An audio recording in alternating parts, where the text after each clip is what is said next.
ஒரு சில உண்மைகளை நீ புரிந்து கொள்ள வேண்டும், உனக்கு தெரிந்தாக வேண்டும் என்பதற்காக அவசரமாக இப்பொழுது கைலாயத்திலிருந்து உன்னிடம் பேசிக்கொண்டிருக்கின்றேன். யார் உனக்கு நல்லது நினைக்கின்றார்கள், யார் உனக்கு தீமை நினைக்கின்றார்கள் என்று அடையாளம் தெரியாமல் ஒரு சில நேரங்களில் குழம்பி விடுகின்றாய். உனக்கு நல்லது நினைப்பவர்கள் அன்பான நேர்மையாக உன்னிடம் பேசுவார்கள். உன்னை மகிழ்விக்க பேச மாட்டார்கள், ஆனால் உண்மையை சொல்வார்கள். இது உனக்கு பொருத்தமில்லையோ என்று அன்பாக எச்சரிப்பார்கள். நம் வளர்ச்சிக்கு தடை வராதபடி நம்மை கவனிப்பார்கள். வெற்றிக்கு மகிழ்ச்சி அடைவார்கள். நீ முன்னேறினால் அவர்கள் சந்தோஷப்படுவார்கள். பொறாமை இல்லாமல் உன்னுடைய வளர்ச்சியில் ஈடுபடுவார்கள். உன் குறைகளை சுட்டி காட்டுவார்களே தவிர உன்னை ஒருபொழுதும் அவமானப்படுத்த மாட்டார்கள். உன் உண்மையான நலம் விரும்பிகள் நீ இன்னும் சிறப்பாக செய்ய முடியும் என்று உன் திசையை அடிக்கடி சரி செய்வார்கள். உன் மனநிலையை கவனிப்பார்கள். நீ அமைதியாக இல்லை என்றால் ஏன், என்ன ஆயிற்று என்று உன் முகத்தை பார்த்து படிக்கும் அளவிற்கு உன்னை உணர்ந்து வைத்திருப்பார்கள். உனக்கு ஒரு தேவை என்றால் அவர்கள் நிச்சயம் உன் அருகில் இருப்பவர்களாக தான் திகழ்வார்கள். உன் துன்பத்தில் தோன்றுபவர்தான் நிஜமானவர். மகிழ்ச்சியில் எல்லோரும் வருவார்கள், ஆனால் துன்பம் வந்தால் பறந்து விடுவார்கள். ஆனால் துன்பத்தில் உடன் வருபவர்கள் அவர்கள்தான் அன்பின் உண்மையான முகம். அவர்களை ஒருபொழுதும் தவிர்த்து விடாதே. உனக்கு தீமை நினைப்பவர்களை எப்படி நீ அடையாளம் காண்பது? உன் வெற்றியை பார்த்தால் அவர்கள் அமைதியை இழந்து விடுவார்கள். உனக்கு நல்லது நடக்கும் பொழுது அவர்களுடைய முகத்தில் மகிழ்ச்சி இருக்காது. நம் கதை கேட்கும் பொழுது சின்ன சின்ன சாடல்களை விடுவார்கள்.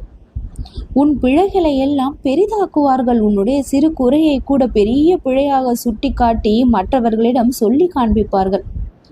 நன்மை நடந்தால் அமைதியாக இருப்பார்கள், தீமை நடந்தால் பரப்பி விடுவார்கள். உன்னையே சந்தேகப்பட வைப்பார்கள்.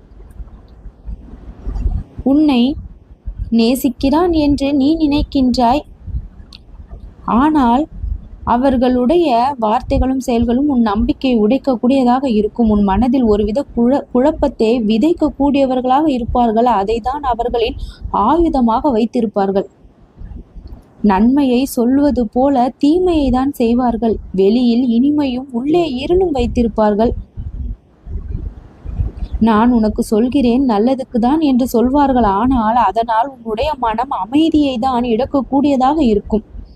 உன் முன்னிலையில் இனிமையும் பின்னால் விமர்சனத்தையும் தருவார்கள். அதுதான் மிக தெளிவான அடையாளம். யாரேனும் உன் பின்னால் உன்னை குறை கூறுகிறார்கள் என்றால் அவர்கள் உன் நலனில் அக்கறை இல்லாதவர்கள். உன்னுடைய மனம் ஒரு குரலை வெளிப்படுத்தும். ஏதோ அவர்களிடத்தில் தவறு இருக்கின்றது போல தெரிகின்றது என்று ஒரு சிறு குரல் கேட்கும். அப்பொழுது நீ கவனமாகி விடு. யாரை விலக்கி வைக்க வேண்டும், யாரை உன்னுடன் வைத்து கொள்ள வேண்டும், யாரிடம் உன்னுடைய உண்மைகளை சொல்ல வேண்டும், உன்னை பற்றிய விஷயங்களை யாரிடம் சொல்லக்கூடாது என்பதை இதை வைத்து நீ புரிந்து கொண்டு உன் வாழ்க்கையை இனிமேலாவது நீ மேம்படுத்திக்கொள்.